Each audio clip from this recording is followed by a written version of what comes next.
Previously on Coffee with Kenobi. She tolerates, the Star Wars thing, which is big for her because her thing is Star Trek. So I've got this spot on the wall here in my study that it would look really good on. So. Oh, if you buy that, you might be hanging on the wall next to him. So exactly. This is James Arnold Taylor, and you're listening to Coffee with Kenobi. I have a good feeling about this. Live from the Coffee with Kenobi studios, we are on the air with Craig Dickinson and Mike Audette. Tom will join us for news, and I'll share an interview I did with Bill Motz and Bob Roth, executive producers of LEGO Star Wars The Freemaker Adventures. We're also going to talk about a very interesting concept, courtesy of Mr. Dickinson, which would be gatekeeping versus contextualization for new fans. I'm really looking forward to diving into that in our coffee chat segment. So, before we jump into anything, joining me today as guest co-hosts are CWK Star Wars Rebels reviewer, Rebels Reconnaissance is the title of the blog, of course, and the Star Wars educator, Craig Dickinson, and CWK blogger, Far, Far Away radio member, and the Lasso podcast co-host, Mike Audette. Welcome, gentlemen. Awesome to be here, guys. Thanks. Yeah, it's going to be a lot of fun. It is. This is, again, we throw some names into a hat. Not really. I knew that you two would be an amazing team, a dynamic duo, as it were. And we're going to talk a lot more about superheroes when we talk later with Mike, of course. Because Mike is a prolific Wonder Woman fan. He's got an awesome Wonder Woman podcast coming up, which we will talk about much later. But I want to start the show with something interesting that happened. And guys, how did you celebrate the 40th anniversary of Star Wars? Did you do anything special on May 25th? I didn't do too much, but that's mainly because I'm right in the middle of my Star Wars unit right now. And so at school that I'm teaching, so I kind of hold off on a little bit. Like, I don't want to kind of spoil my enthusiasm for that. So I think I may have watched a couple of trailers at school and wore a Star Wars shirt. And I think that's as far as I went this year. Well, that's pretty good. That's pretty good. What about you, Mike? By the way, Star Wars, we'll get back to that. It'll be fun for people to know more about that. Mike, tell me what you did. I didn't really do too much. I think it was last Thursday. So I just did the usual, go into work, but my job allows me to listen to podcasts all day. It's not I rarely ever have to pick up the phone or anything, so I'm able to just pop in my headphones, get my work done throughout the day. So I did my usual listening to Star Wars podcasts for a couple hours at work. And then, pretty much just came home and enjoyed the company of the Star Wars community online and celebrated the day. The interwebs. Yes, exactly. I did something really interesting that I'd thought about doing for a very long time.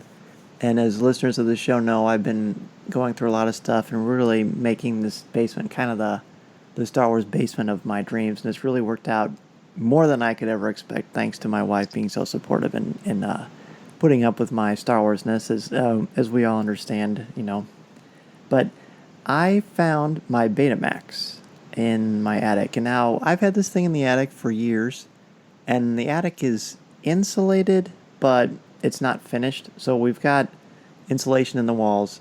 That's it. There's no drywall, no nothing, no climate control. So when it's hot outside, it's hot in the attic. When it's cold outside, you get the point. So I found this thing and I thought, this machine is over 40 years old. I wonder how it's going to do. And I find my Star Wars Empire and Jedi beta tapes. Now, beta, boys and girls, is something that came out way before a VHS tape, which is also a precursor to the DVD player, which it is crazy. No, I'm guessing, Mike, that when you were, if I'm correct, you're about 10 years younger than me, maybe even younger than that. Mm-hmm. That sound about right? So had you ever heard of the beta before? Yeah, I've definitely heard of it. I didn't. Well, you're a learned man, though. That's. Yeah, that's true. They're small tapes. VHS tapes were a bit longer, but beta tapes are much smaller. I think the plug on them was they were supposed to be a higher quality. Craig, you've heard of beta tapes, yes? I have. I've never actually seen one. yeah, when I was younger, there wasn't any around. On the West, I was always told that it was more of an East Coast type of thing, maybe Really? Midwest, East Coast. So that's, Yeah, or maybe it just didn't get to us where I lived when I grew up. But I remember VHS pretty early on and hearing about Betamax and knowing it was out there, but so never during had the it gold rush, firsthand. it didn't make it out your way, is what you're telling me. That's basically what I'm saying. Well, if you want to see what they look like, I did a quick little video on the Coffee with Kenobi Instagram, #shameless plug, that you can check out. It shows the tape and how and I put it in the machine. And I watched it, and I haven't watched this thing on beta in, I mean, honestly, it's got to be 25 plus years since I've seen it on beta. Because why would I have it on VHS? I've got it on DVD, I've got it on Blu-ray, just like all of us. And it was wonderful. I mean, the picture it was still color, but it was very, very thin. You know, I mean, it wasn't grainy. Yeah. I adjusted the tracking, which was a wheel, and it actually worked perfectly. And it's, of course, it's in 4:3, not in 16:9, because it's so old. And it's all the original effects, all the original sound, you know, everything. It's completely unblemished from 1997 on, from early 80s on, because this tape, I believe, was released in 1980 or 81.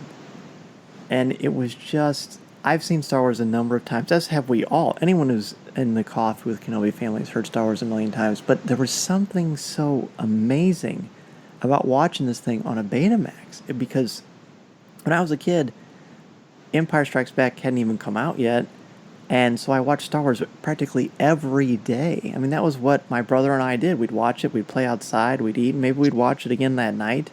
So this thing has been played so hundreds of times. Maybe not hundreds of times, but over 100 times. I think that's probably fair to say. There's just something so beautiful about seeing it like that. I didn't miss... it's kind of funny, like when Obi-Wan Kenobi says, Mos Eisley Spaceport, you'll never find a more wretched hive of scum and villainy. It just shows like this picture of practically nothing, like this landscape. It's almost like you're looking at land mass as you're flying over the states. And then they just, all of a sudden they're there. There's nothing really, there's no Rontos, there's nothing. Yeah, And that the intro's cantina. not part of it. Oh, it's so wild. Yeah, and then you've got the cantina, which is just so just very basic and beautiful. But I didn't see little matte lines. I didn't see any of that stuff, and I was looking for it. I just felt like this could come out now. No, I'm watching it through the filter of a very biased, nostalgia-ridden guy. But there was just something so beautiful about it, and I've seen it in theaters fairly recently, Blu-ray, whatever. And it's great. It's Star Wars, but there was just something about this that just, I don't know, just kind of took me back. Do you guys have sort of a way that you first saw and experienced Star Wars that just kind of affects you differently than other ways? You know, the VHS is probably definitely the way I saw it the most.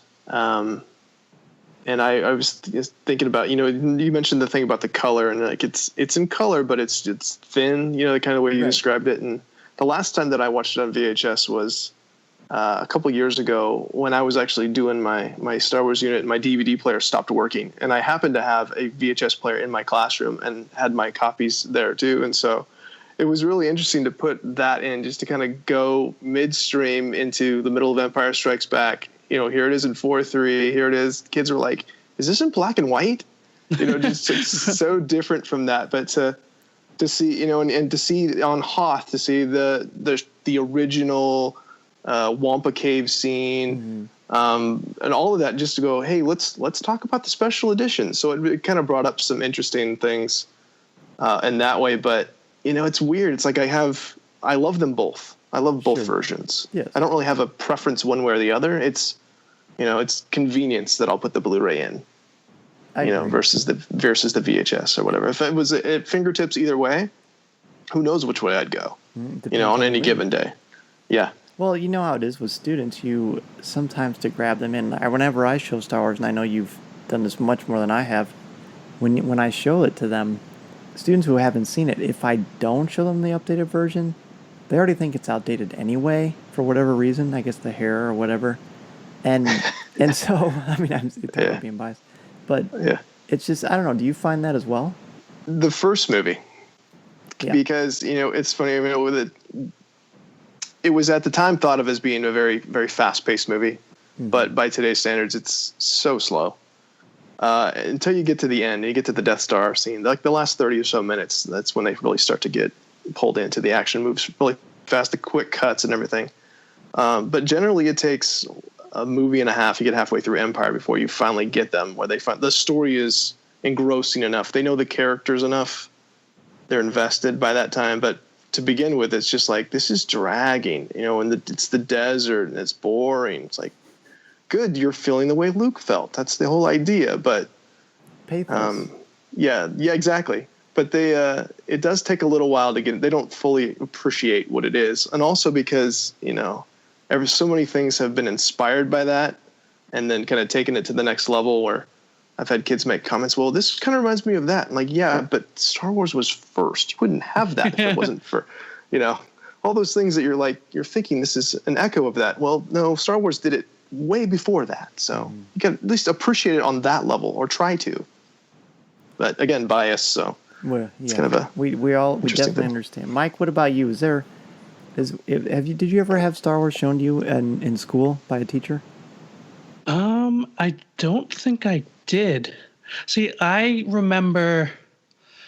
Well, technically, I don't really remember, but I know that I would get a copy of the VHSs from Blockbuster in our town, and we would watch them between when I was probably by like 5 years old was the first time I saw it.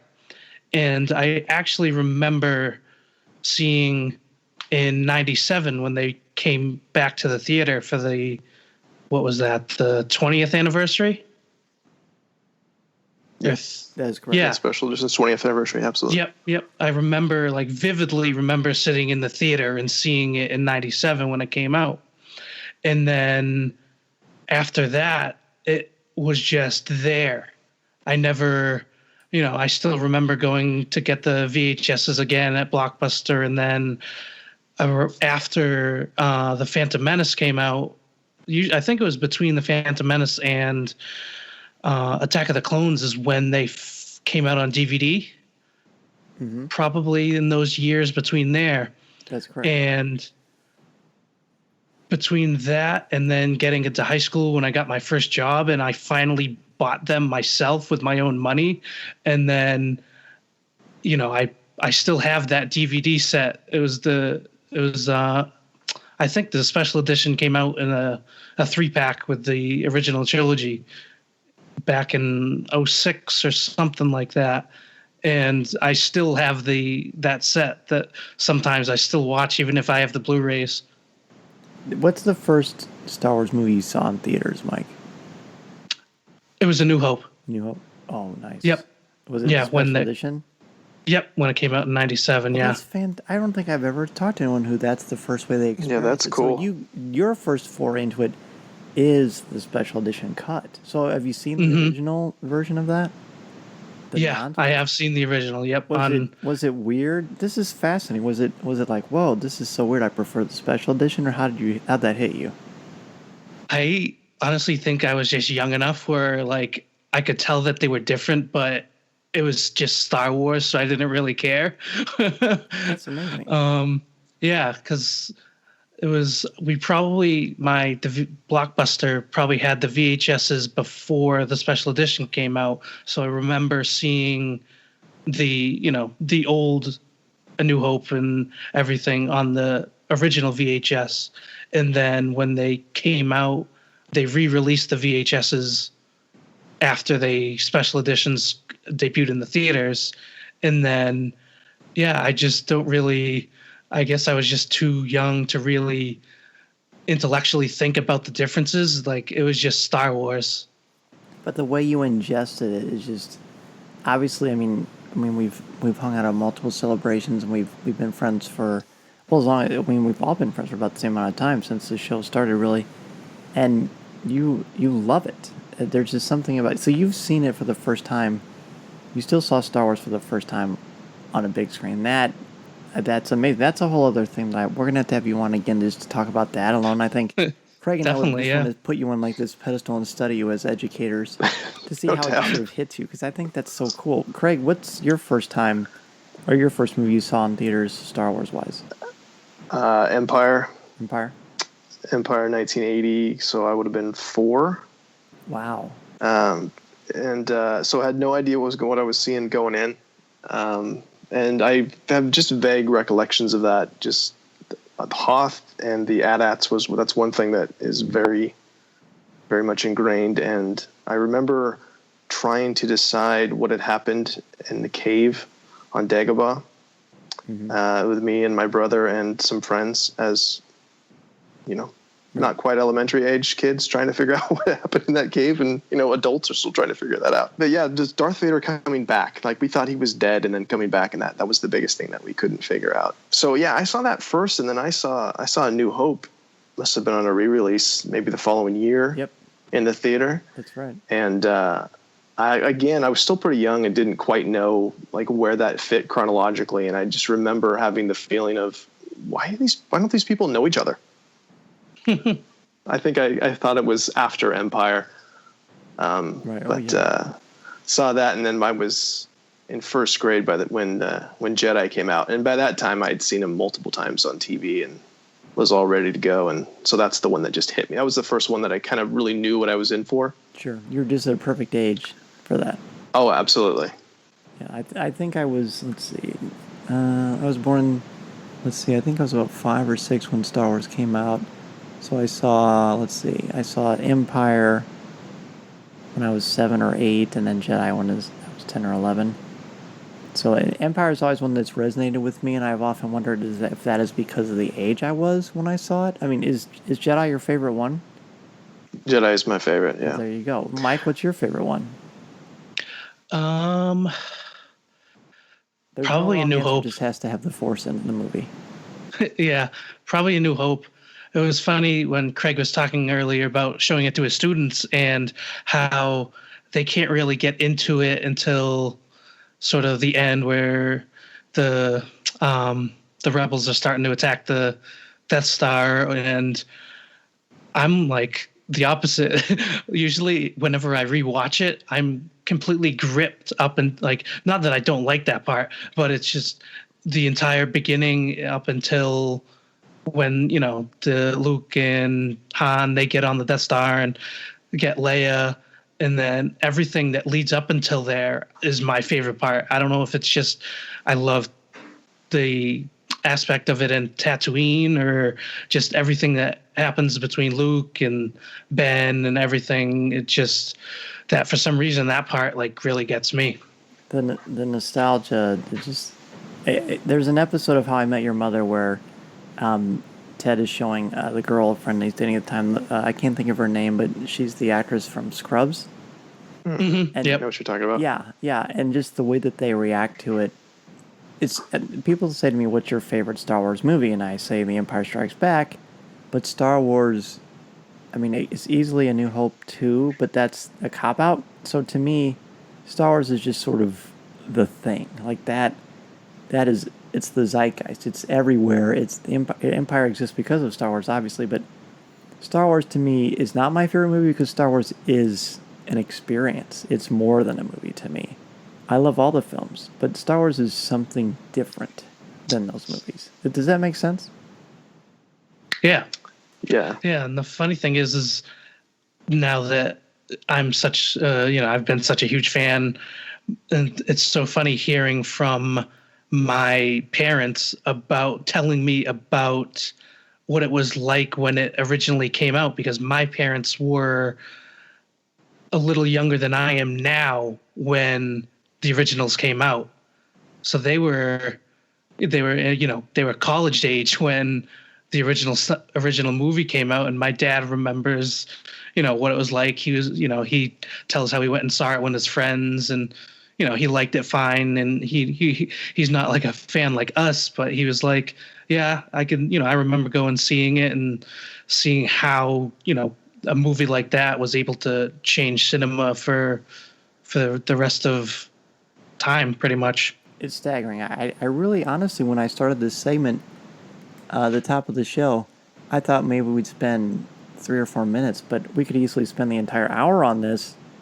That seems like it, yeah. It's fascinating. I mean, the nostalgia factor and just kind of what brought us in, and this may be something we revisit semi-regularly, because I think the process of what pulls people in, I think, is interesting, because we obviously stick around much, much longer than any other film, I would say. So we're going to go ahead and take a break.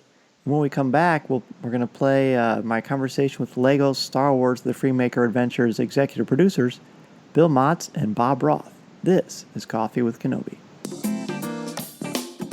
Better than one of those coffee chains. It's Coffee with Kenobi. Coffee with Kenobi is sponsored by the Star Wars digital card trader collecting app from Topps. If you love Star Wars and love the excitement of chasing your favorite Star Wars collectibles, the Star Wars digital card trader collecting app from Topps is for you.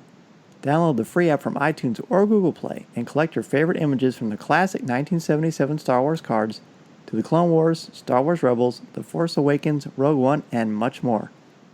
Collect and trade with friends new and old through the Star Wars digital card trader collecting app from Topps. These are the cards you're looking for. A big reason for the success of our show is our CWK Patreon contributors, including Jason Hall, Dennis Keithley, Angela Souse, Aaron Harris, David Strutt, Mediocre Jedi, BJ Smith, Nick Deco, Adam Leonard, Mark Suter, Mike Audette, hey, Eric Struthers, Jared Cantor, and Swara Sala. It's a monthly donation that goes toward show expenses, equipment, and travel, and makes a huge difference in the production and vision and scope, really, of our show. There are a number of incentives to help you get more involved. A $10 or more donation gets you an exclusive link to a Google Hangout, which we're going to have towards the end of this week, I believe, if scheduling lines up. More on that on the Patreon Coffee with Kenobi page. If you're interested in more of that, a donation of $10 or more will get you a link to that. We've got contributors who donate $35 or more will get the newest show before anyone else, and so on and so forth. I'd encourage you to go and check it out. Some of the incentives, besides getting a coffee mug or t-shirt, includes being a co-host on the show for 1 week, 2 weeks, or even a month. And there's just a lot of opportunity to contribute to the discussion. So check out the link on our webpage or the show notes for much more information. Lego Star Wars The Freemaker Adventures executive producers Bill Motz and Bob Roth join us. And you have both certainly set the Star Wars world ablaze with Lego Star Wars The Freemaker Adventures. How did your involvement with Lego and Lucasfilm begin? I'm sure you've never answered that before. Well, we've told the story so many times that it's become so encrusted with detail. We'll do the under a half-hour version of it. We heard about this from we back in the it was summer of 2014. We heard rumors that they were looking. That Lego and Lucasfilm were looking to start up a new series, something different than what they'd done before with Droid Tales and Yoda Chronicles and Padawan Menace, all that stuff, which, by the way, done by Michael Price, friend of ours, and he just did genius work on that stuff. Anyways, we heard they were looking to do something different, and that had us super intrigued. So we started pestering a friend of ours who's an executive over at Disney, Jermaine Turner, and said, what do you know? And it turned out he was the point executive for Disney on the project. So we just inundated him with, hey, what's going on? Let us know. We want to pitch. Tell us what this show is. We're dying to be a part of it. And he kept, pushing us off, saying, we're not ready to talk to people just yet. We're figuring out all our P's and Q's. Eventually, we found him at Comic-Con, San Diego Comic-Con. We ran into him in a really terrible party in a sweaty, overcrowded basement of a restaurant. 200 people crammed into a room fit for maybe 50. And we said, Jermaine, tell us what's going on. We need to know. And he sort of, over the loud thumping music and warm beer and, chitter chatter of all the people around us, sort of shouted in my ear, we want a Lego Star Wars show, all new characters, encompasses the entire saga. Go. And my head sort of swung from that, and Bill couldn't hear a word of it, so So yeah, as we were walking out of there, I asking Bob to tell me what he said. Tell me what he said. Yeah, so we decided to go get dinner. We were walking 3 blocks to a restaurant to go grab a bite to eat. And I sort of laid out for Bill what Jermaine had shouted in my ear, and then we sort of walked in silence, going, "What do we do with that?" And by the time we got to the restaurant, like a lightning bolt, and this rarely happens.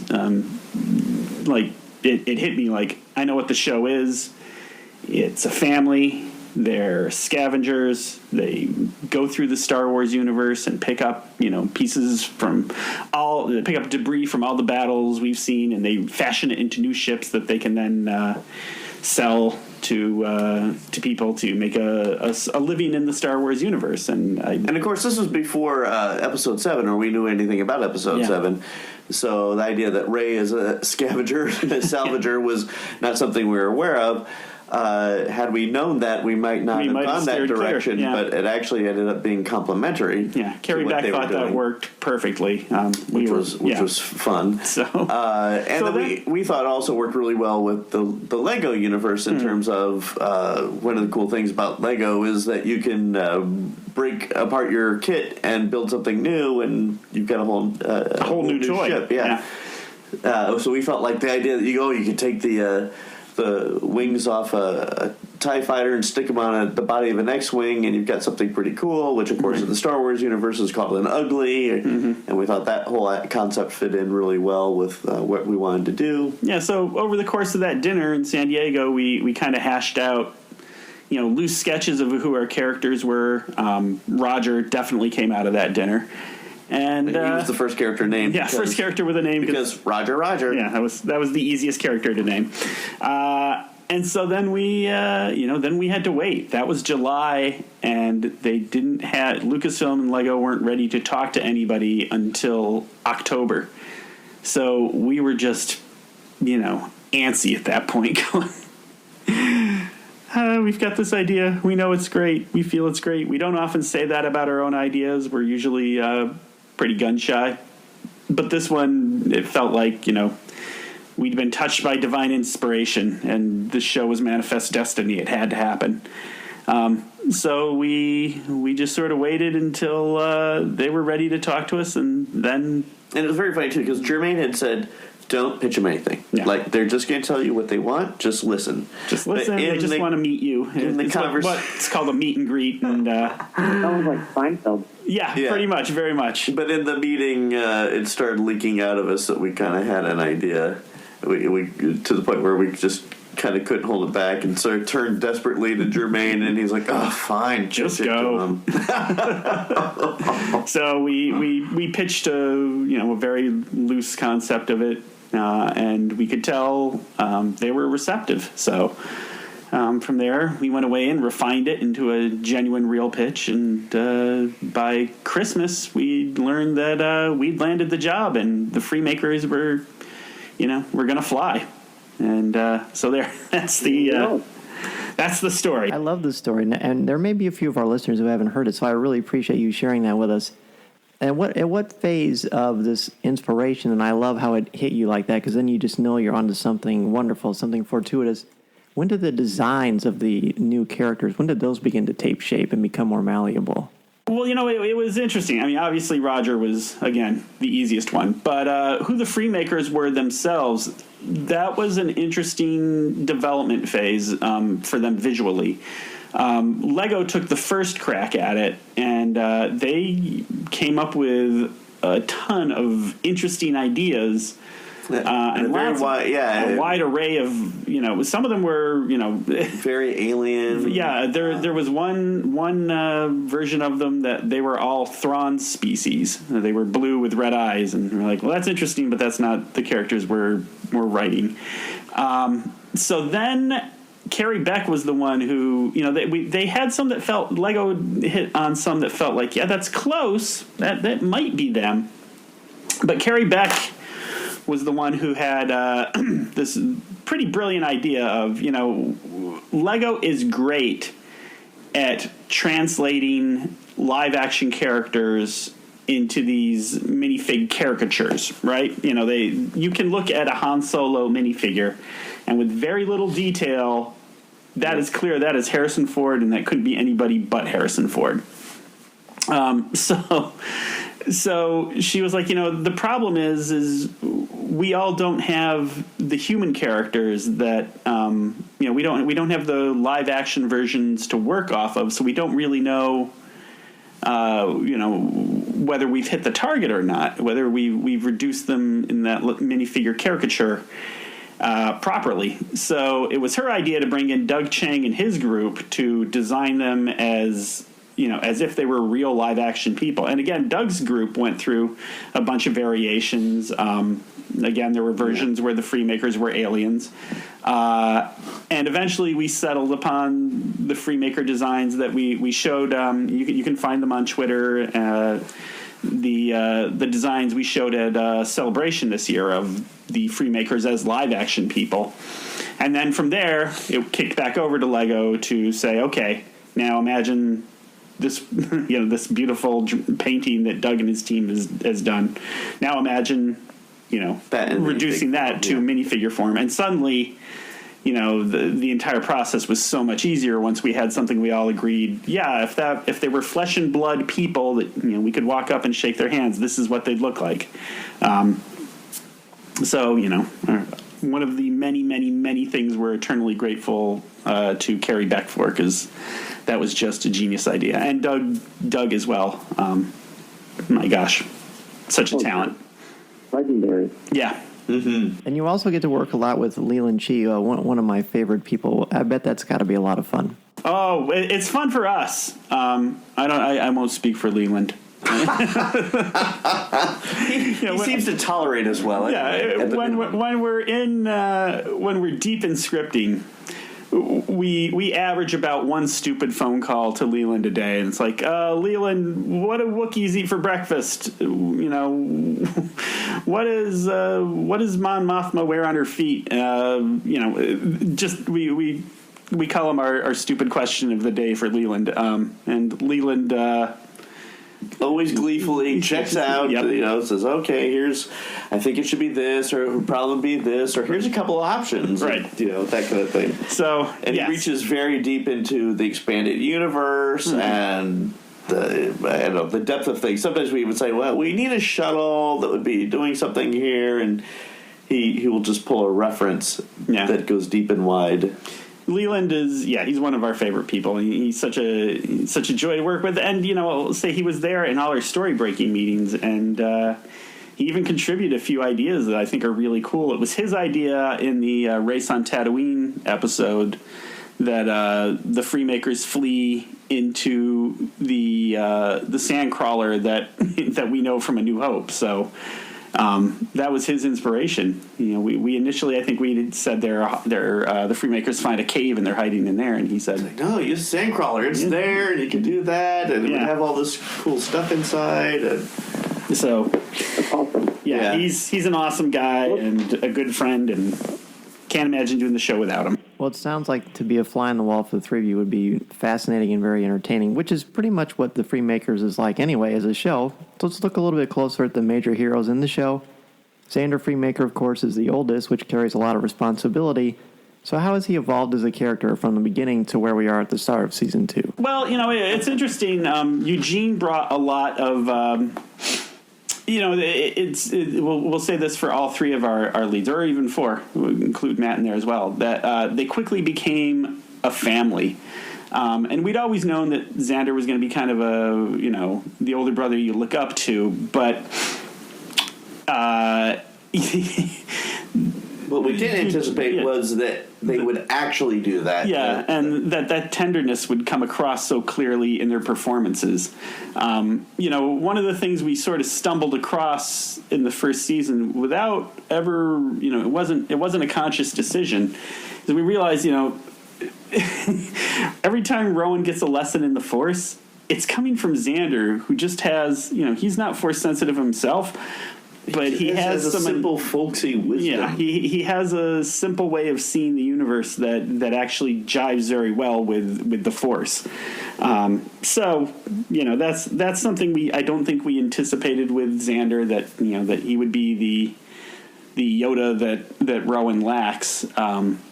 But nevertheless, there he is, telling him maybe maybe you don't need eyes to use the Force, or maybe you're trying too hard. Maybe you ought to let your mind loose. Yeah, so it's kind of funny because Nare is kind of giving Rowan this sort of hidden dark side version of trying to manipulate objects and work that kind of thing, and then Xander, just his sort of big brother way, is giving Rowan truth about how the Force works, and it actually pays off. Yeah.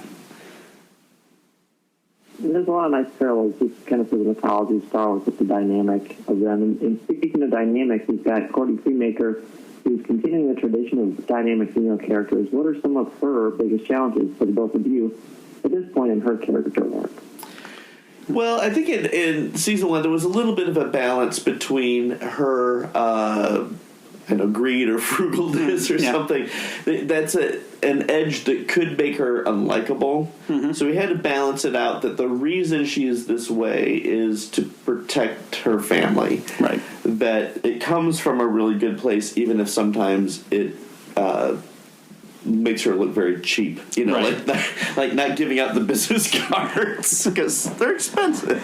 Well, and the trick of it is Cordy is cheap, and we'll definitely play comedy off that aspect of her character. But where it becomes, the episode Crossing Paths, our 6th episode, I think, where she meets Leia is a big moment for Cordy, where she realizes, I've kind of lost sight of the reason I am the way I am. She's sort of, she's become so thrifty and almost cutthroat in her cheapness that she's lost sight of, I'm doing this to protect my family. I'm doing this and she's starting to realize, there's a bigger universe out there, and I've got to find a way to contribute, and it's not all just selfishness. So yeah, that's one of the big challenges for Cordy. Coming up in 2nd season, we'll see her start to grow as a leader, and start to, the Rebel Alliance has such great female role models. In the obvious one, of course, is Leia, but there's Mon Mothma, and yes, Hera as well. So Cordy is sort of they're all drawing her under their wings and sort of helping her shape and build her skills as a leader. Yeah, they see her potential, and they definitely shape it, and bring her into the inner circle. And it's definitely really adding to the dynamic. And I believe you had said it earlier time. I think I read it somewhere. The importance of family, and I think that comes through really well with the show, the chemistry of the show. And we've got Rowan, who's really interesting because he's Force sensitive, which brings, of course, certain fan expectations. What are some of the biggest challenges to bringing him to life and still maintaining the freshness that he exhibits on the show? Good question. I'll say, I think one of the smartest things we did on the show was casting Nicholas Cantu. That kid is such a natural, intuitive actor that we all throughout the first season we were worried, like, are we leaning too much on his skills, or are we going to push him to the point where he breaks and he can't deliver the performance we need? And man, were all those fears completely unfounded, because that kid, he just knocks him out of the park. Yeah, his range is rather remarkable, especially for someone of his age. Mm-hmm. And so we knew that we could get the energy and the sort of hyper excitement out of him, and the enthusiasm out of him.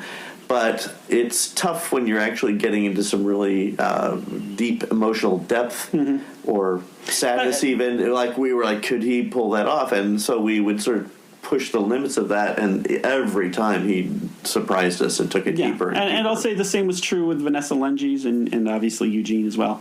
We've got a cast of really strong actors. You mentioned family, and 10 minutes in the booth together in the very first record, they were a family already, and it was a joy to behold, because we cast each of them separately, and you just cross your fingers that there's going to be chemistry when they get there, and it was so apparent from day one.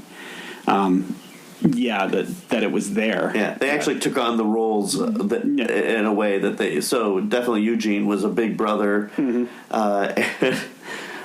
Even when we were at the Emmy Awards, Eugene kept adjusting Nicholas's tie. Like, here, it's a little crooked. Let me fix that for you. That kind of thing. And they hang out together. Matt flies down from Skywalker Sound to the recordings here in Burbank, just so he can be part of the ensemble, because he knows one, it's fun, and he gets to see his friends, but he knows it also yields a better performance. Right. And that there's an actual energy there of companionship and mentoring and friendship and family that I think comes through. We kind of skirted the question, though, about Rowan in specific. His challenge coming forward in the second season is he's got to find his place in the rebellion. He's got to find a way he can participate and be a part of the rebellion and make a meaningful contribution. And that is that's his big challenge coming up. Well, it's beautiful the way that he comes to life, because you have challenges as creators, because you've got someone who is a burgeoning Jedi with Jedi potential, but you've also got your Anakin Skywalkers and your Ezra Bridgers and your Kanan Jarrus, so you have to do something to make him stand out and have a unique voice. And I really appreciate the incredible work that you've both done on this. Well, thank you so much. Thank you. I think we were definitely keeping Anakin and Ezra in mind, and we wanted to make Rowan's journey similar but different, and that's very much where the family concept, we realized that was going to play. That, Anakin, he has no father. His mother is, left behind on Tatooine and eventually, killed by Tusken Raiders. Ezra, off on his own, orphan, street rat. And that's where we realized, seeing the journey of a burgeoning Jedi through the eyes of a family, or through the lens of a family, I guess I would say, that would offer a unique twist on the Jedi coming to be. So, plus Rowan specifically is modeled or inspired quite a bit by Bob's son, Danny, who focus is a struggle. Yeah, and to say the least. And we thought that characteristic is a challenge for a Jedi, somebody who has to be so focused and trained and disciplined. Right. If that's not your nature, that's a pretty big obstacle to have. And then face. It also not only did it offer drama, but it also offered comedy of Nare, the evil Sith, posing as a Jedi, trying to train the kid who is not going to sit still, is constantly fidgeting, isn't going to listen. Easily distracted. It all came out of, moments trying to get my son to do his homework. I was Nare in those situations going, you must focus. Even down to the whole face markings blazing red sometimes. Yeah, pretty much. Well, being a father of three boys ranging from the ages of 3 to 17, I completely can empathize with you both.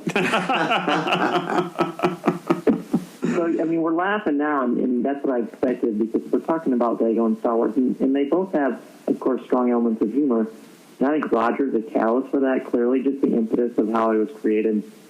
It's also something of a new prototype for Star Wars. Mm-hmm. He brings the battle droid to life with a personality in a very different, non-Mitchell Bones sort of way. Right.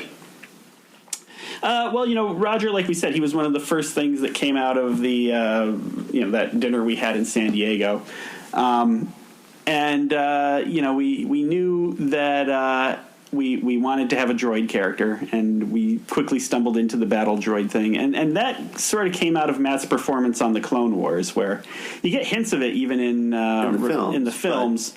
That, you know, especially in the Clone Wars, you start to see those characters that, you know, they're at a point you just start feeling bad for the battle droids. Like, you know, when you see like a dozen of them marching at Mace Windu, you know, like this is not ending well. This is going to end very poorly for all you guys. And so, you know, the last of the battle droids, the guy who had survived the Clone Wars and everything else, that just struck us as that's a funny character to play. And we knew Matt could make it. Yeah. And we did, great. And it fit in too because we, as salvagers and scavengers, that they would find, you know, this old war relic and find like, hey, I can tweak this thing, turn it. So the idea of this battle robot being now essentially the sort of nanny butler, we thought was kind of a funny idea. And I think it has played really, really well. And there's that whole story of like Roger's arm, one arm is slightly different color, it's sort of a whitish color. And that was kind of funny when we realized, of course, in Force Awakens that C-3PO was also getting a different colored arm. Right. So our time is running short. Really appreciate you both being a guest on Coffee with Kenobi. What can you share with us that we can look forward to for Season 2? Oh, Season 2. Bigger, better, more exciting, funnier. Lots coming at you. We don't want to give away too many spoilers. We've got... you know, of course, we've got Lego ships are such an important part of the show, and we've got 2 new ships that feature very prominently this season. One is the Arrowhead, which is, I don't want to give away too much, but is sort of Rowan's quest to find and build a ship that can turn the tide of the war.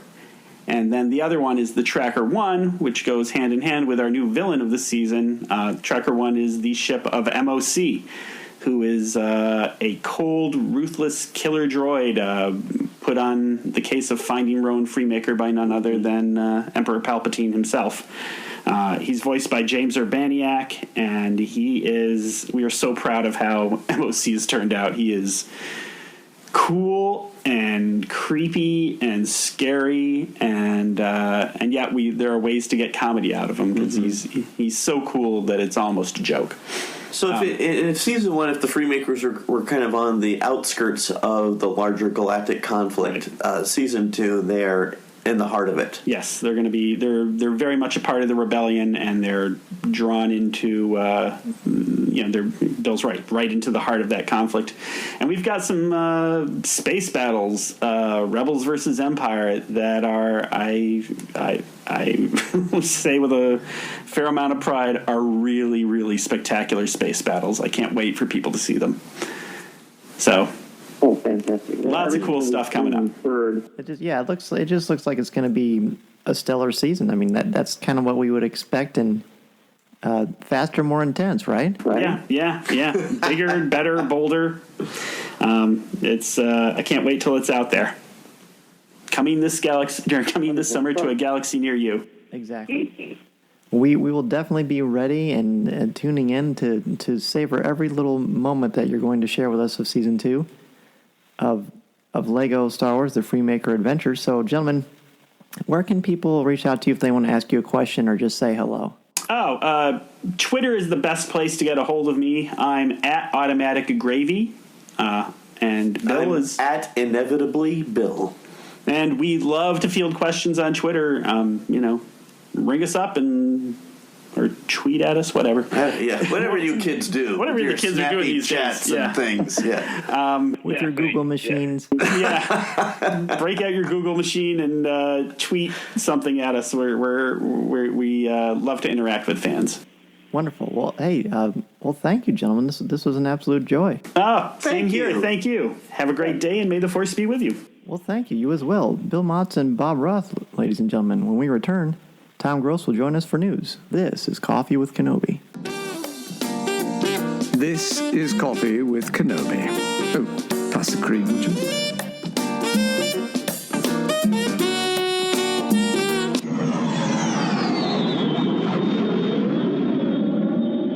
Today is a great day to download the Star Wars Digital Card Trader Collecting app from Topps. Recent additions to the app include the amazing 40th anniversary set. It will last for about 5 or 6 days. And if you got all 40 of them, you got a reward card with Han Solo on it, so I'm looking forward to getting that. Really amazing. Another thing I love so much about the Star Wars Digital Card Trader Collecting app is that it features incredible images from many aspects of the saga, including the original trilogy, the prequels, the Clone Wars, Rebels, The Force Awakens, and Rogue One. It's also very easy to start out with. Your favorite Star Wars characters, scenes, and moments are in every single pack. After you download each pack, every day you're going to go back and get free credits to spend on even more packs from the Cantina. And if you can't get what you're looking for, there's a place where you can trade with your friends as you complete your Star Wars collection, and it's all free. And I also want to plug and thank Aaron Harris for helping me get the rest of that 40th anniversary set. Thank you, friend.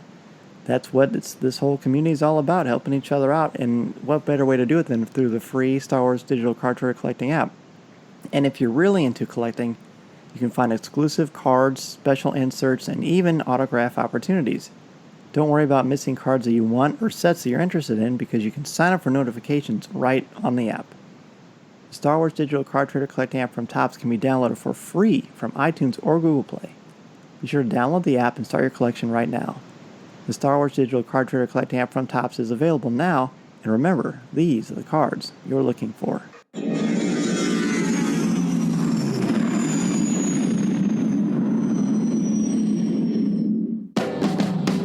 Tom Gross joins us with news, and Tom, it's summer for our school where we are at now. Craig is also an educator, but he doesn't get done until, what'd you say, towards the middle of June? Yeah, June 16th is my last day. But, wow. But tell Tom how many snow days you've had. 10 or 11. I can't exactly remember. We had a lot of snow days this year. Yeah, wow. See, sometimes I think snow days are better than those first days of summer because they're unexpected and they're so like just rejuvenating. You're like, yes, no school today. You know what? The first couple, that's how I felt. But when it was like once a week for a while, it wreaked havoc with a lot of my plans. But that is true. And boy, getting out June 16th, that would be rough. Yeah. Yeah, it's all right. We're watching Star Wars right now, so it's all good. Excellent. A lot of neat things going on. So let's get started with Memorial Day weekend. With Memorial Day weekend past, the Major League Baseball season is in full swing. Now I know, what does baseball have to do with Coffee with Kenobi or Star Wars? Well, Major League Baseball and Star Wars have teamed up for several dates throughout the baseball season for Star Wars Night at the ballpark. A number of teams have Star Wars Night dates throughout the season, with upcoming games in June with the Pittsburgh Pirates, the Houston Astros, Philadelphia Phillies, and the Minnesota Twins. StarWars.com has a full list of dates through the season, and most teams include giveaways to the first X number of fans. And I'm looking at a picture here of former Cy Young Award winner R.A. Dickey and his bobblehead.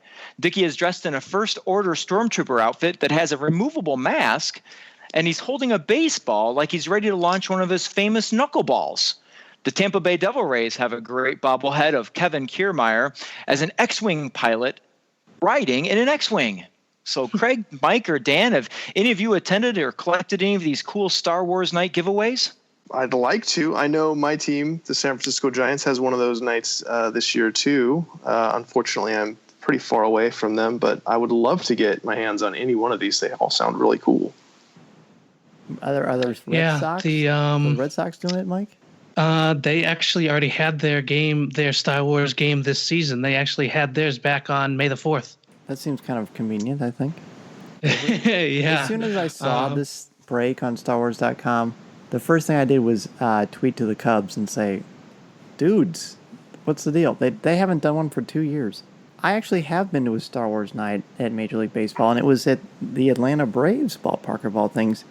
We were driving home from Florida on our honeymoon, and we were getting close to Atlanta. And I said, hey, we're really close to the Atlanta Braves game. Let's see if they're in town. I've never been to that park, because I think I've been to maybe 13 or 14 ballparks in my life so far. And so she gets on her phone and pulls it up, and she looked at me with this kind of bemused probably is a better expression, look.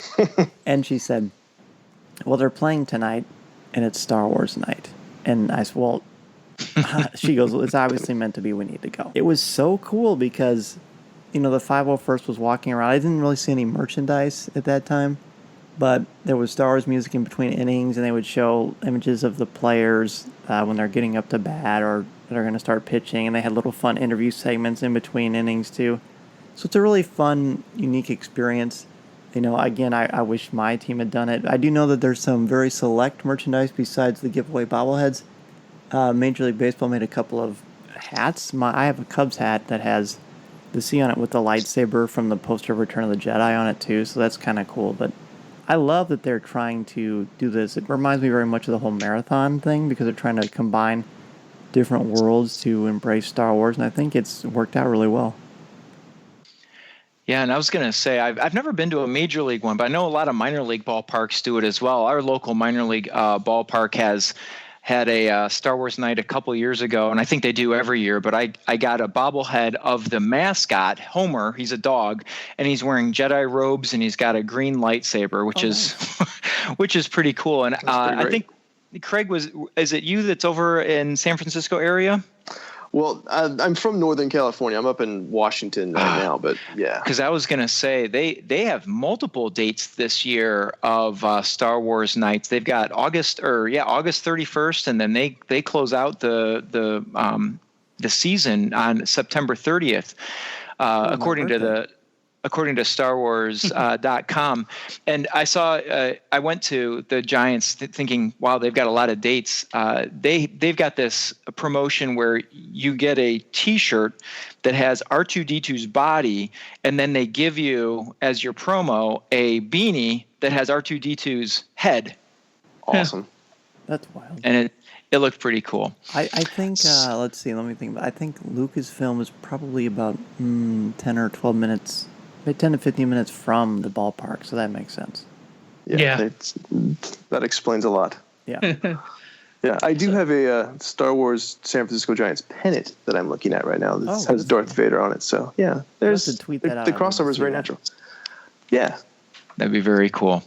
Well, with a follow-up from one of our stories from a few weeks ago, the Star Wars Force for Change campaign that launched at Celebration Orlando wrapped up with success. According to StarWars.com, over 66,000 people from 160 countries entered to win 3 once-in-a-lifetime Star Wars experiences. Star Wars fans in the Star Wars community raised over $3.4 million to support UNICEF and the Starlight Children's Foundation. I was sad to see, though, that no one on this show today were the recipients of any of the grand prize awards. I was sad to see that as well. Because I didn't. I would have been really surprised. Yeah, I didn't enter, so I would have been extra. He seemed overjoyed, and good for him. I mean, it's an incredible thing. They get to go on the set, of the Han Solo film. They get to go to the premiere of The Last Jedi. Get to go to Rancho. I mean, there's in Lucasfilm too, right? Yes, that's correct. It's a heck of a combination. So it'd be great to have him on to see what all the experiences were like for him. But, man, of course I'd love to win. I'd love to have someone who I know win, but that's just amazing. I would imagine they're going to do this for Episode 9, too. Yeah, well, UNICEF will use the support to send ready-to-use therapy food packets to children across Eastern Africa facing famine. The Starlight Children's Foundation will provide 15,000 Star Wars-themed, hospital-approved gowns for children, as well as 340 virtual reality kits for children who are hospitalized with life-threatening conditions to help them feel less confused, scared, or lonely while they spend time away from home in the hospitals. I do want to say, I'm glad you brought that part up because, yes, I'd love to win. We'd all love to win these amazing experiences, but the fact that you're helping kids, the Starlight Foundation is really awesome at doing that particularly. It just means so much, and it's just so much more important than lightsabers and the Force and what binds the galaxy together. What really binds the galaxy together is compassion and caring for people. Any kind of thing that you can do to help out is amazing. And honestly, whether it's Star Wars or not, you'd like to think that people would reach out and do that because it's just so imperative. I mean, we all have kids or are fans of kids or are big kids ourselves, so we know how much this means. Well, you know that anytime there's game news out there for Star Wars, that I'm all over it. So today, the Star Wars show broke the story, and Stern Pinball Facebook and Twitter pages confirm that there will be 3 new 40th anniversary original trilogy themed pinball machines: the Pro, the Premium, and the Limited Edition, designed by Steve Ritchie. More details are to come, but the games will include film voice and video footage on an LCD screen above the playfield. The Millennium Falcon and a TIE Fighter model will be in the play area. And I loved this one. The Boba Fett Fan Club Facebook page even pointed out that Boba Fett appears in the billboard area of the game above the LCD screen and speakers. These 3 games look pretty epic. And, you know, who doesn't need a great pinball machine added to their podcast studio, right, Dan? Oh, I couldn't agree more. I think it would. We actually talked about getting an original Pac-Man cabinet game for the basement. I thought that would be cool. Man, would that be awesome to have a pinball machine? What about you guys? Would you actually consider doing that? Getting one of those? I think I'd have to get my own place first. I need a room for that, an extra room for that for sure. I wouldn't mind playing it though. Well, I think it should be in your classroom. You know what? Maybe I can do that. I'll just write up a little proposal and see if I can get a grant for that, maybe. Yeah. Man, favorite teacher ever right there. Right.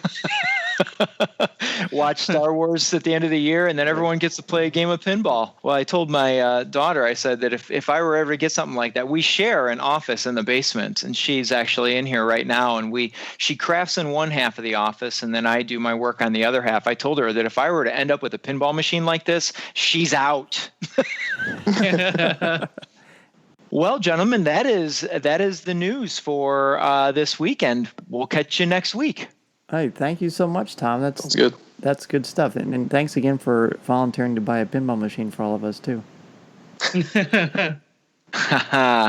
Of course. So, have everyone over. Every guest comes on Coffee with Kenobi. Come right over. So we're going to go ahead and take a break, and when we come back, we're going to talk about gatekeeping versus contextualization for new fans. This is Coffee with Kenobi. Better than one of those coffee chains. It's Coffee with Kenobi.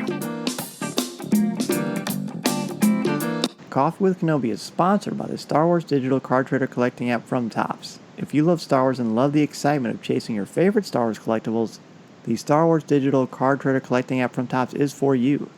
Download the free app from iTunes or Google Play and collect your favorite images from the classic 1977 Star Wars cards to the Clone Wars, Star Wars Rebels, The Force Awakens, Rogue One, and much more. Collect and trade with friends new and old through the Star Wars digital card trader collecting app from Topps. These are the cards you're looking for. We're in the coffee chat segment of the show, and for this one, I was debating what I wanted to talk about because you want to keep it fresh and you want to keep things engaging and intellectual, especially for this segment. And that's just an important part of why I think this show is so much fun, at least for me to do, and I hope why people listen to it. But Craig had this really cool thing, and I'm not sure if you got this inspired from your classroom or from Twitter, but it's gatekeeping versus contextualization for new fans. Tell me about this topic for people who may not be as familiar with it.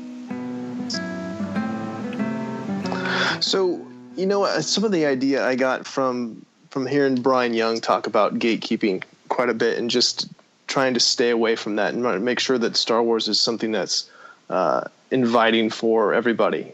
And then really I was kind of inspired by my classroom experience because I always come in making sure I state it from my experience. I know that I need to come in and state right ahead, if you've seen the movies, please don't spoil them for people, because kids want to show each other that they know what's going to happen. They want to show somebody that they know the secrets because they want to look smart, right? They want to show that they know more than other kids. And I've just tried to instill in them that it's so much more fun to watch people experience it for themselves, to just kind of set it up for them, but to let them experience it. Don't force them to think things a certain way. Just kind of let them come to it however they're going to come to it. And so this is more based on sort of enjoying and embracing the films themselves? Or see, when you first told me about this topic, I thought you were talking about just fandom and online Star Wars fandom.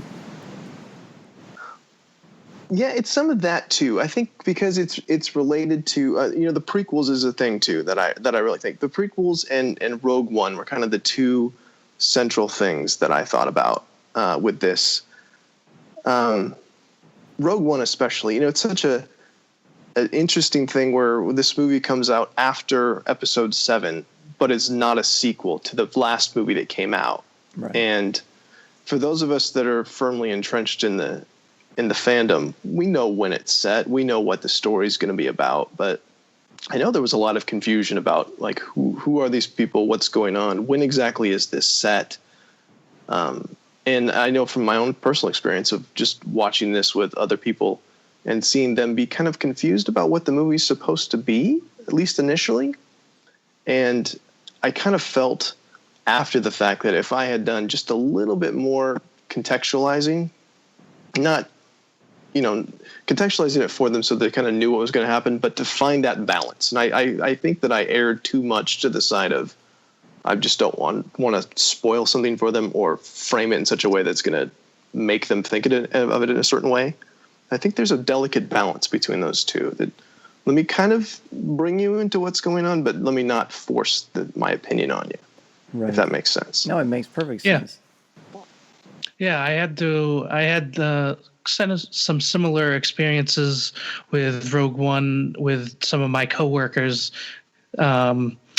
Usually on my desk at work, I have a couple like Star Wars Funko Pops and a couple Wonder Woman ones. So people sort of know when they walk by my desk, they can tell what sort of things I'm into. And sometimes they'll come up and be like, "Oh, new Star Wars movie's coming out. You excited?" I'm like, "Yeah, I'm going on vacation to go see it, so I'd say I'm pretty excited." But then I'd be like, "So are you gonna go? You gonna go see it? Are you a big fan too, or whatever?" And they'll be like, "Yeah, I went and saw the last one, so I'm kind of looking forward to seeing where it's going from there." And I'm like,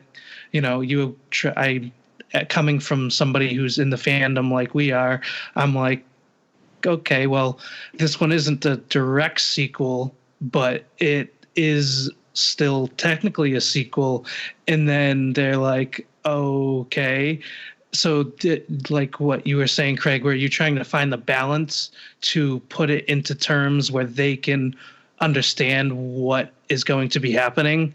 It's sort of difficult to find the correct wordage to use so they're not able to, so you're not confusing them while you're still keeping them interested in actually what's going to happen, so they still want to go see it. It's precarious, honestly, because I find that the most loaded question someone can ask me about Star Wars would be not even a question, but so much a statement, where someone who's very much a casual fan finds out that I like Star Wars, and which inevitably happens in my school, or they just see something on my classroom wall and they say, "Oh, you like Star Wars? I do too." And I feel like this thing bubbling inside of me where I want to like explode and a lightsaber's going to come out of my nose or something like that. You know what I mean? Because you're just like, "Wow, I guess I like Star Wars." And I feel like more often than not, people are like, "Whoa, that was a little much," because I'm sure that it's got to be overwhelming. Right. So you do have to frame it and contextualize it. So I find what's easier for me is for me to say, "Yeah, I love Star Wars. What's your favorite movie?" And I just let them talk. And then, you just sort of let your personal fandom and your personal Star Wars experiences kind of seep out. And it is tricky because, to me, this is like the way to start a new friendship and start a new conversation and help perpetuate someone's fandom. But if you're not careful, you could snuff it out and overwhelm them. And I think that's definitely a slippery slope. It's definitely easy for us because we're so invested and we're so much into it that it's easy for us to want to just talk about it. But like you said, where you kind of turn it back to them, where you say, "Yeah, I love Star Wars. What's your favorite movie, or which is the one you watched the most recent?" And then if you're able to use that as a jumping off point, you are able to give them your perspectives and experiences through their lens. Right. Mike, how soon does it take you before you say, well, I blog for Coffee with Kenobi and I'm a huge member of Far, Far Away Radio? Like, how do you break the ice with that, or do you? I actually have, a lot of my coworkers know I, write for sites and do podcasting and everything. Usually when I tell them that I'm I tell them that I'm a Star Wars fan, they're like, oh, you like the movies and everything. And I'm like, yeah, I take it a little further. I write for websites and things like that. And they're like, oh, like most of the time they're like, wow, that's awesome. Like, you have this passion that you're able to, take with you and, show it off in ways that other people, show off their passion for other things, whether it's sports or, not that I'm not a sports fan, but, how other people show off their passion, for music and sports. I'm able to show them, how much that, Star Wars means to me, that I take it those steps further where, I share my Star Wars experiences publicly. Craig, what about you? How readily do you share? I mean, and I'm assuming in the classroom you probably have more than likely the same or similar experiences that I do, as far as they know, oh, this is the teacher that uses Star Wars. But what about outside of your circle of educators and you just with just friends and family? Yeah, I try and just kind of keep a low profile on that. Like if I'm wearing a Star Wars shirt, I'll just kind of just let it sit out there, just see if someone's going to approach me first, and then I'll. So what do you think? What are your opinions? And before I unload on them, so to speak. My favorite ones are when someone says, "Hey, you ever seen Rebels?" And I go, "Yeah." Funny thing about that, I write a weekly blog. You should check it out. And so, it's easy for me to do the shameless self-promotion on that, because it's not my site too. So I can be like, oh yeah, my friend has a site. You should check it out and come read my blog. And it's a little easier to kind of strike the balance on that. But most of my interactions though are truly with the kids, and it's in their face. They walk in the door, there's posters and toys, and I've got a nice big QR code on my door as soon as they walk in the classroom. It says, here's how you get to Mr. Dickinson's blog. It's nice. It's right there. And then, of course, your students then notice your Coffee with Kenobi tattoo, and well, what's that? All that stuff. Yeah, exactly. That's actually the real reason Corey isn't a regular co-host anymore, because he spent so much time getting Coffee with Kenobi tattoos. That's time consuming. Yeah, it is. But they look great. I mean, he designed them, so I think with Gatekeeping, I definitely think that's something to, because I really want to say, hey, I've got a podcast. I write for a few Star Wars websites you may have heard of, and there's just so many exciting things you want to share. But it's wonderful if you can get people to be more a part of the community. Then you're onto something really special, I think. One thing I also thought about, it's the Jar Jar thing, I think, more than anything, because in anything prequel related where someone will voice an opinion, well, I don't like this. And I'm like, well, let me unload on you exactly why this is important, because, it's a crucial thing of what I'm doing in class today. Mainly it's with the kids. And I've gotten better at just saying, just wait, I'm going to explain this to you. And I had a kid actually the other day. He's like, all I know is that I hate Jar Jar Binks. He's annoying. And I said, excellent. That's what he's supposed to do. He's supposed to annoy you. And I'm going to explain to you why that's important later on. Do you ever find, too, that sometimes when people bring up the prequel thing, sometimes I find myself thinking that this is something that they have heard so much that they've sort of assimilated that opinion into their consciousness. And then once you kind of have a conversation with them or give them a different lens to filter everything through, then you kind of break down some barriers and open up a little more dialogue. And what's funny is that conversation tends to happen more with adults, the prequel ones. I've got some colleagues and that I've talked to about it. And so, well, let's talk about why you think this. And that's an interesting conversation to have for sure. And, I can bring in personal experience of how I've, incorporated those things. And that's what when I got to contextualize, because I show the prequels in the middle of the original trilogy and show it as flashback. and showed for the parallels. And for me, that just seems like such a natural fit as part of the overall story. That, like, how can you do it without it? You know? Oh, I couldn't agree more. It gives you a different frame of reference. That very much that. But the other thing I think of too is, you know, most of the students in my classes that haven't seen the films are the girls, and it, you know, this what you just said about, you know, they've heard certain things. That's just their impression. That's mainly what I get from the girls. They've heard that Star Wars is a boys' movie. It's not for them. There's nothing for them there. And I just wait. Let's watch this. And, you know, even just the other day watching, and like, watch Princess Leia rip the gun out of Luke's hand and take charge. Like, look how awesome this person is. And we're just scratching the surface. There's so much more. And you're going to find something that appeals to you. Isn't that fascinating too? I find that, like this year, I had a student, and she loved Star Wars because her dad had taken her to all the movies, and she was going to go to see Rogue One when it came out, and I just thought that was so cool too. I really find it mostly kind of centers around if the students' parents are Star Wars fans. That seems to be where it all comes from. We're going to take a break and return with your emails, tweets, and Facebook posts. This is Coffee with Kenobi.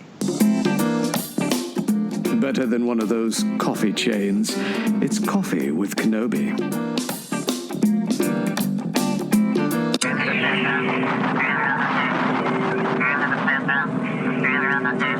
Before we get to email, I want to thank our CWK sponsor, the Star Wars Digital Card Trader Collecting App from Topps.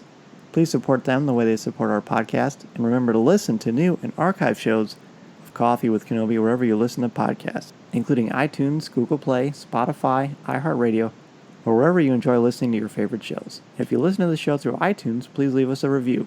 We're also on Facebook, Twitter, Instagram, YouTube, and Pinterest, and we'd love for you to check us out there. Be sure to listen to our CWK family of shows too, including Legends Library, Rebels Reactions, Comics with Kenobi, and Lattes with Leia. And with the Rebels, this being the final season of Rebels, you've got at least, 15 more blogs to look forward to for Rebels Reconnaissance, correct? Absolutely. From Swara Sala via Twitter, listening to @Mr. Zare and @Gorilla Scribe's heartwarming and deeply resonant thoughts on Star Wars 40th on Coffee with Kenobi. Bless you, gentlemen. And that was, of course, the show with Ryder and Matt, and we had a tremendous time with them, as have we with the two of you today. Just the conversations that come from just love of Star Wars, and it's also cool. I really liked Matt's detail on him remembering seeing the film for the first time and the sights and sounds he described and the car. And obviously he's an amazing writer anyway, but anytime you hear someone speak poetically about something they love, especially when it's Star Wars, that is really engaging to me. Yeah, I think Go ahead. Go ahead, Craig. I was going to say his whole story was fascinating about, you know, being in Germany when it came out and reading the comics and knowing it ahead of time, but not having quite experienced it. I just thought now that's another entry point, like we talked about earlier. Just that everyone has these individual stories about how they come to it in different levels of familiarity, and you know they're all so different. And I just find that endlessly fascinating. Yeah, I think Matt's story up with ours in the beginning of the show would have liked to join in that conversation for sure. Absolutely, I agree. From John, which is @KOZEMP Kozemp via Twitter.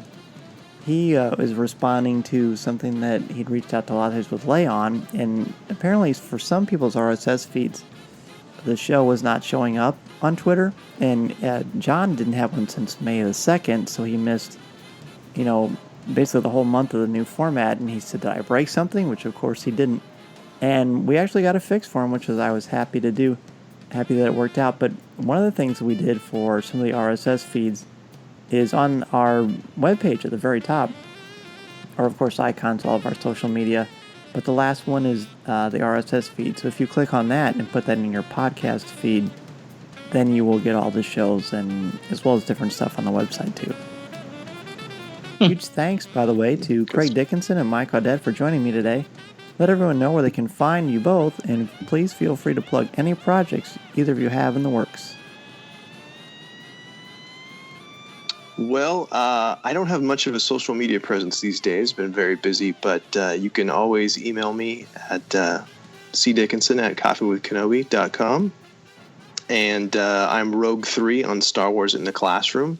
So if you go to that site, it's pretty easy to find my Hero's Journey unit. You can kind of see a little bit of the stuff that I've been talking about a little bit. Take a look at my plans. And if you're an educator, by all means, beg, borrow, and steal from that page. Mike, you've got some really exciting stuff going on, too. And by the way, definitely beg, borrow, and steal. And Craig is about as good as it gets with Star Wars and just student engagement. So, but Mike, tell us about, there's this movie coming out about a pretty exciting hero. Tell us about that. As of our recording, it'll be this Friday. I am just as big of a Wonder Woman fan as I am as a Star Wars fan. Wow. So, yeah, which is surprising that I have the capacity for two of those things. That's super cool. I love it. Thanks. Yeah. So that is coming out, which I'm wicked looking forward to. Obviously, I read all the comics and everything too, but one of my cool projects that I have going on is I am the co-host of The Lasso, which is a Wonder Woman podcast that I am doing a show with my friend Maya. She's also in the Star Wars fandom too. It's going to be coming out pretty soon. We will be having a episode. Our debut episode will be reviewing the movie. And that is going to be coming to our friend Saf's podcast network, which is actually just started. We started promoting this week. So that network is, you can find them on Twitter. It's Not Saf for Work Podcasts, which uses her name as a nice little play on words. Excellent. So yeah, you can look forward to The Lasso coming out soon. Probably by the end of next week, we will have a Wonder Woman film review show out and readily available to download and listen to. You can find that on The Lasso Pod on Twitter. And besides that, I'm also writing for Coffee with Kenobi. My latest blog came out last week, where I wrote about doing a spotlight on fan artists and fan fiction, which is something I'm really into. I read a lot of fan fiction. I write some of my own fan fiction, so it's something that doesn't really get a lot of the mainstream attention for being in the fandom, but it's definitely something that has a huge following. I was going to say, there's such a huge audience for it, and you can there's so much talent out there too with the stories and the way that people take this mythology and create something unique with it that's very much them is great. And I love how involved you are too, Mike. It's really great for me to see. Thank you. Yeah, it means a lot. Absolutely. Well, it means a lot for the two of you. Thanks so much, guys, for being on. We will be back next week with two new co-hosts and more Star Wars talk. This is the podcast you're looking for. This podcast is not endorsed by the Walt Disney Company or Lucasfilm Limited. It is intended for entertainment and informational purposes only. The official Star Wars website can be found at www.starwars.com. Star Wars, all names, sounds, and any other Star Wars-related items are registered trademarks and/or copyrights of Disney and their respective trademark and copyright holders. All original content of this podcast is the intellectual property of Coffee with Kenobi unless otherwise indicated. This is the podcast you're looking for. There's no one here. Move along. Move along.